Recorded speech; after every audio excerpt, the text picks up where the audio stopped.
Happy birthday, Gladys. Yeah! I bought Gladys a car.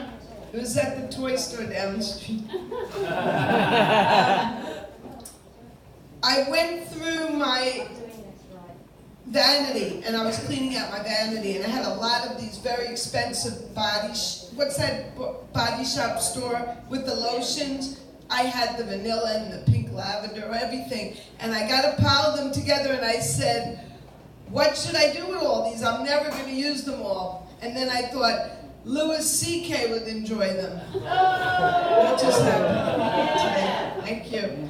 There's a better way to say that, so Gladys will tell me it when I walk out the door. You know, I avoid Gladys telling me things I did wrong. It's very obvious. I sit right down right here. I don't go outside. But, so I wanted to tell you about the time that I want to tell you a story. You don't know me, and it sounds really creepy what I'm going to tell you I did, but this is what I did. I have a very best friend. Her name is, I'm going to use a fake name, Kristen. Her name's Kristen. She lives in Portchester. I'm going to change the identity in case she ever goes on YouTube and sees this. But so Kristen comes to me and she goes, you're my best friend in the whole world. Helene, I have to tell you, that little growth in the back of my neck, it came back.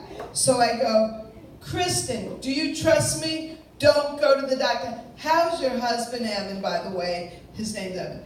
How's your husband, Evan? He's such a good father, provider, and he's going to be retiring soon. She goes, Helene, why are you asking me that now?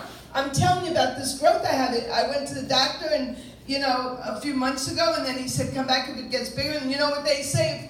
It gets funnier. If you have anything like that, if it doesn't go away and it gets bigger, you have to go back to that. I go, trust me, I'm your best friend. She goes, by the way, Lane, remember that breast cancer I got over? Well, guess what? I think it's back. You're not going to go to the doctor. When you go to the doctor, you could catch a cold in the waiting room. Do not go to the doctor. Evan was so nice the time he had to stay over my house because he was in Manhattan. He had an early interview. And so this went on and on. You get the idea. And finally she said to me, my sister is in the will. She's getting Evan. I'll work on it, Gladys. Is she in the room? I hope not. She worked out by your car. Don't coach me, please. So, anyway, you don't know me, right? That girl who left from England, I'm sorry she left, she was talking about having a dry vagina. And let me tell you something she didn't even bring up. Sometimes when you do something with, all this I can relate to. I don't even talk this way, right, Gladys? But if the man is very well endowed, I'll talk differently than she would. Then, if you do have that problem, instead of bleeding, you have rust. You have rust. Oh. That was a joke. I wanted to give Joan Rivers, and she died before I could give it to her, goddammit. But I used it myself for the first time tonight. Thank you.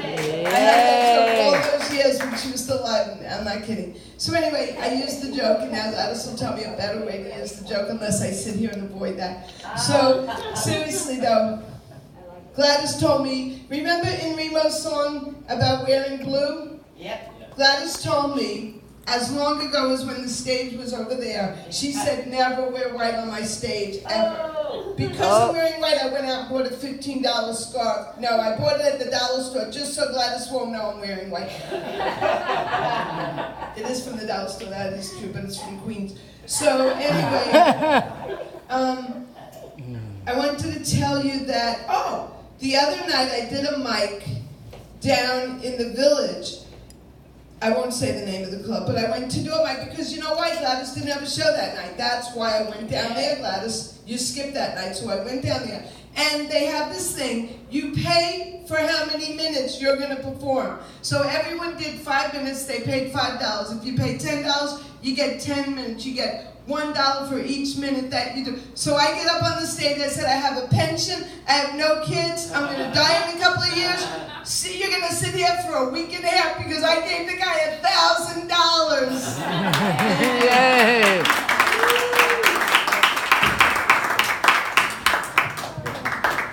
Thanks.